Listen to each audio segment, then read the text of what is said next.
There's something profound that happens when a survivor speaks, not just casually, but honestly. Not just the facts, but the feelings.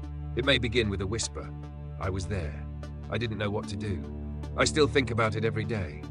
And in that moment, something shifts. The wound, once hidden, begins to breathe.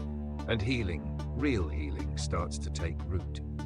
Why does storytelling matter so much in trauma recovery? Because trauma isolates. It tells you no one would understand. What happened to you is too messy. If people knew the truth, they'd leave. But the science says otherwise. Research in trauma therapy and narrative psychology shows that survivors who tell their stories in safe, supportive environments experience reduced symptoms of PTSD, anxiety, and depression. Even just naming the experience aloud can change the way the brain stores the memory. When we speak, we integrate. We connect fragmented pieces.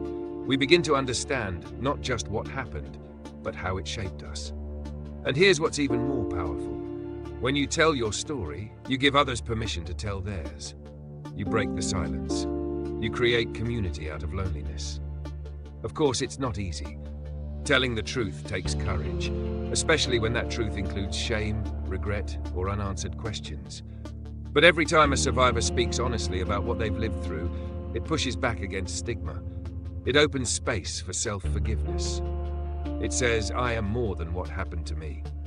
You don't have to tell your story to everyone. You just have to stop hiding it from yourself, because your story matters, not just for healing the past, but for reclaiming the future. Next, final reflections, how we move forward together with empathy, honesty, and the courage to begin again.